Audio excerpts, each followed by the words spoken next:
ஓம் நமோ நாராயணாய நமக. வாழ்க வையகம், வாழ்க வளமுடன். நண்பர்களே, இனிமையான காலை வணக்கம். அன்புடன் இனிமையான காலை வணக்கம். இந்த அலை இயக்கம் சிலை வணக்கம்னு ஒன்று இருக்குது. அலை இயக்கம் சிலை வணக்கம். இந்து மதம்ன்றது அறிவியல், ஒரு அறிவியல். அதைத்தான் ஆன்மீகம்னு சொல்கிறோம். சரி, சாமியார்களும் காவி வேட்டி கட்டிக்கிட்டு தாடி வச்சுக்கிட்டு ஜடா முடி விட்டுக்கிட்டு இருப்பாங்க, மொட்டை அடிச்சுக்கிட்டு பட்டை போட்டு ருத்ராட்ச குட்டை கமண்டலம் இந்த தண்டம் கபட்ட குச்சியெல்லாம் வச்சுக்கிட்டு இருப்பாங்க. அவங்களாம் என்ன பைத்தியக்காரர்களா? அவங்க தான் அறிவியல் அறிஞர்கள். ஏன் அப்படி இருக்காங்கன்னா பல வருட அறிவியல் ஆராய்ச்சி தவம், அதனால தான் அப்படி இருக்கிறாங்க. காடுகளில் மலை உச்சிகளில் இப்படி இருப்பாங்க. இயேசுநாதர் கூட ஒலிவமலை ஜோர்தான் நதி பக்கம் இருந்தார். நமது அண்ணல் முகமது நபி அவர்களோட காடுகளில் இருந்திருக்கிறாரு. புத்தரும் போதி மரத்துக்கடியில் இருந்திருக்கிறாரு. பகவான் கிருஷ்ணரும் துவாரகையில் கடல்கள் சூழ்ந்த பகுதியில் இருந்திருக்கிறாரு. இந்த மாதிரி நிறையா இருக்குங்க நண்பர்களே. அலை இயக்கம் சிலை வணக்கம் அப்படின்னு சொன்னதுமே நல்ல விஷயம் சொல்ல போகிறேன். அதில் எந்த மாற்றமும் இல்லை. உடனே கோயிலுக்கு போய் லஞ்சம் கொடுக்குறது, ஏதாவது உயிர் பலி கொடுக்கறது, கடவுள்கிட்ட அது இதுன்னு வேண்டிக்கிறது. வேண்டுறது தப்பு இல்லை, கடவுள்கிட்ட வேண்டாமல் யாருக்கிட்ட வேண்ட போகிறோம். ஆனால் தவறான வேண்டுதல். எனக்கு கார் வேணும், பங்களா வேணும், நிறைய பெண்கள் காமத்தில் ஈடுபடணும், இப்படியெல்லாம் பணம் வேணும் பணம் வேணும் பணம் வேணும், அங்கே போய் அரிச்சு எடுக்கிறது. அதனால் கடவுளுடைய சாபத்துக்கு தண்டனைக்கு தான் நாம் ஆளாக வேண்டியிருக்கும். நண்பர்களே, ஏழைவாழைகளுக்கு உதவி செய்யணும், பக்கத்தில் இருக்கக்கூடிய நலிந்தோர்களுக்கு உதவி செய்யணும். எல்லோரிடம் நம்ம அன்பு கருணை பாச நேசம் காட்டணும் நண்பர்களை. சரி, அலை இயக்கம் சிலை வணக்கம். வெட்ட வெளியில் அலைகள் இயங்கிக்கிட்டு இருக்கு. ஜக்கி வாசுதேவ் அவர்கள் கூட பார்த்தீங்கன்னா ஈசா யோக மையம் அலை அலை அலைன்னு ஒரு பாட்டெல்லாம் விடுவார். ஆனந்த அலை சங்கமம்னெல்லாம் நிகழ்ச்சிகள் நடத்தினார். சரி, உலகம் முழுக்க என்ன அலைகளால் நிரப்பப்பட்டுள்ளது, அவை எண்ணங்களை குறித்து எச்சரிக்கையாக இருங்கள் அப்படின்றாரு சுவாமி விவேகானந்தர். எண்ணங்கள் என்ன அலைகள் உலகம் முழுக்க இருக்குது. வெட்ட வெளியில் இருக்கக்கூடிய என்ன அலைகள், அந்த அலைகள் வைப்ரேஷனை இழுத்து, நல்ல அலைகள் இழுத்து கோவில் மேலே கும்பம் வச்சுருப்பாங்க, அந்த கும்பத்தில் இழுத்து உள்ளே இருக்க சிலைக்குள்ளே இறக்கும். அதுதான் அறிவியல். அந்த சிலை வாங்கி தக்க வச்சுக்கணும் இல்லையா, பூமிக்குள்ளே போயிடக்கூடாது. அதனால் கீழே ஒரு தகடு வைப்பாங்க, சிலைக்கு கீழே வச்சு சக்கரங்கள், அம்மனுக்கு ஒரு வகையான சக்கரம், முருகப்பெருமானுக்கு ஒரு வகையான சக்கரம், நமது விநாயகர் பெருமானுக்கு ஒரு வகையான சக்கரங்களை செஞ்சு உருவேற்றி அதை கீழே பதிப்பாங்க.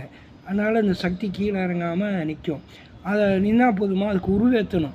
அதை சம்ஸ்கிருதம், சம்ஸ்னா பதிவுன்னு அர்த்தம், கிருதம்னா முறையாக அமைக்கப்பட்ட சொல்லுங்க தான் சம்ஸ்கிருதம்.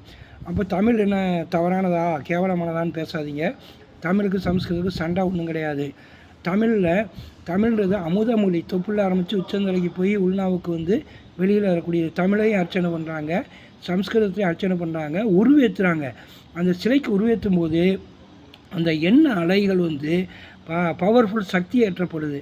அப்போ அந்த சிலை முன்னாடி நாம் இருந்தபோது அந்த எண்ண அலை இயக்கத்தை நம்ம சிலை வணக்கம் பண்ணும்போது நமக்குள்ளாக அந்த நல்ல கதிர்வீச்சுக்கள் ஊடுருவுது.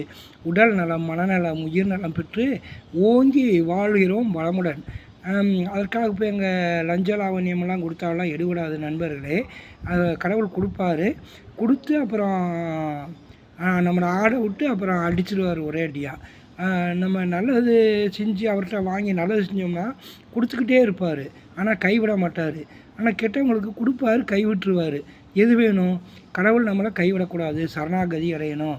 ஆகவே அலை இயக்கம் சிலை வணக்கம்.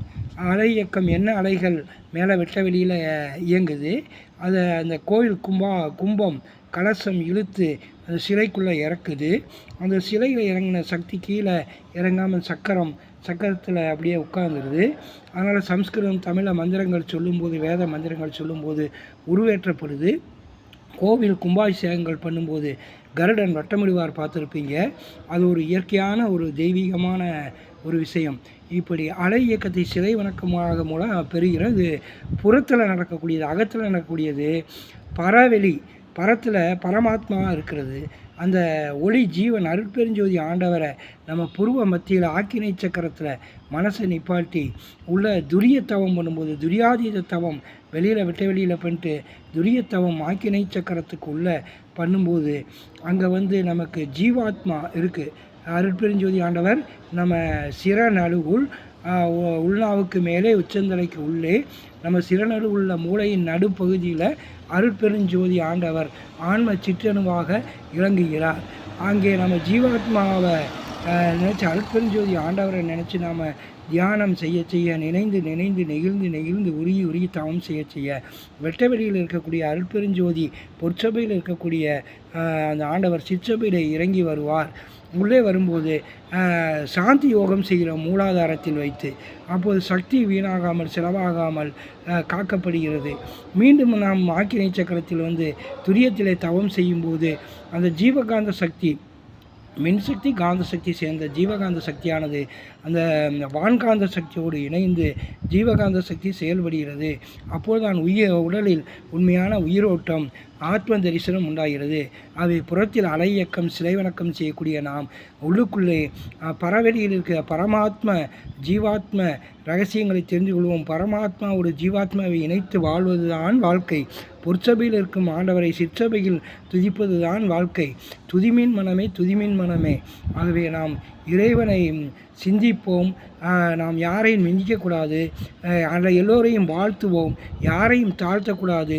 வாழ்க வையகம், வாழ்க வளமுடன் என்று நம் மனதிற்குள்ளாக எல்லாம் உள்ள இறைவனை நினைந்து நாம் அனைவரையும் வாழ்த்துவோம். எந்த மதமாக இருந்தாலும், எந்த ஜாதியாக இருந்தாலும், ஏழையாக இருந்தாலும், பணக்காரராக இருந்தாலும், குமரனாக இருந்தாலும், கிழவராக இருந்தாலும், ஆணாக இருந்தாலும், பெண்ணாக இருந்தாலும், எதிரியாக இருந்தாலும், நண்பர்களாக இருந்தாலும் அனைவரையும் வாழ்த்துவோம்.